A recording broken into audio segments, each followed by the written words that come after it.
Hello everyone, this is Ben Dunn, your AP Sensei. So, sorry about the long delay between videos, but I was out of town at a comic book convention in Beaumont, Texas.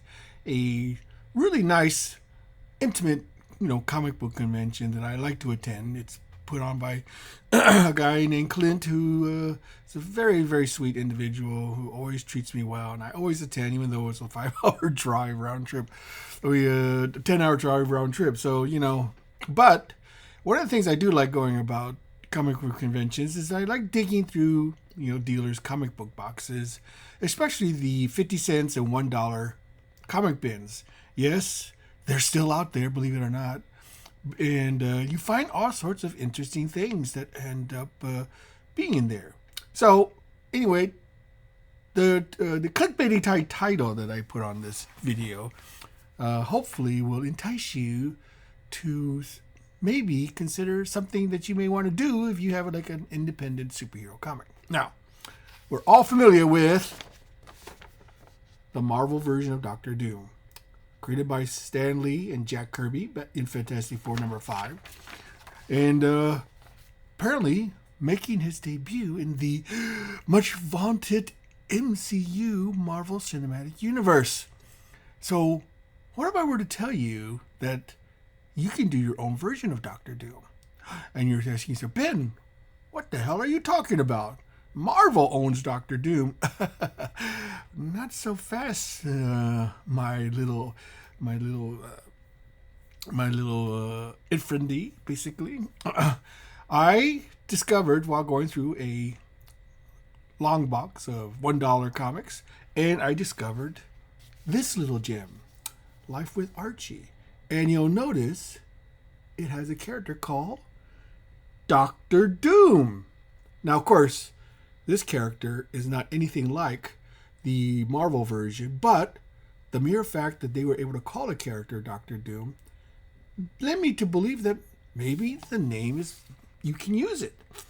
And, it's a weird story. It's about this Betty and Veronica ending in some sort of castle where this Ben Franklin type character, wants to seek eternal life. With this, so he's a scientist, like the Marvel version, but he doesn't look anywhere like the original. Like the Marvel version of Doctor Doom. So it got me thinking, can I create my own version of Doctor Doom? And call him Doctor Doom and put him on the cover like Archie did? As far as I know, Marvel didn't do anything about it. They just let this slide, And as far as I know, Archie owns this version of Doctor Doom. So I asked myself, I put a little post on my Facebook page, and I said, look, I found this comic with the word Doctor Doom on it, and Marvel, did they do anything about it? And a lot of people wrote back to me, and then some guy wrote back, was posted that there's a Golden Age version of Doctor Doom that predates the Marvel version. And here he is, Doctor Doom. First appeared in Science Comics #1 from Fox Features. And as far as I know, Fox Features is now defunct, and all its creations are now in public domain. So if you decided you wanted to, you could actually do a comic book called Doctor Doom, based on this character. And it got me thinking, the wheels in my mind are turning. And since I do have a superhero universe called the Superverse, it would be very easy for me to create my own version of Doctor Doom. And put out there. Now, I don't know how much pushback I would get from Marvel as far as that's concerned, but could they actually do anything about it? I'm not a copyright lawyer, so I have no idea, but it would stand to reason that if it's fallen into the public domain, that anybody who wanted to do their version of Doctor Doom could do so and actually advertise it on the cover of their comic. As long as there was no confusion, between the two characters, I don't see how much Marvel could actually do. Now, in this country, you can sue anybody for anything. So if they really wanted to, see you a cease and desist and, put the hammer down on your version of Doctor Doom, they could very well do so.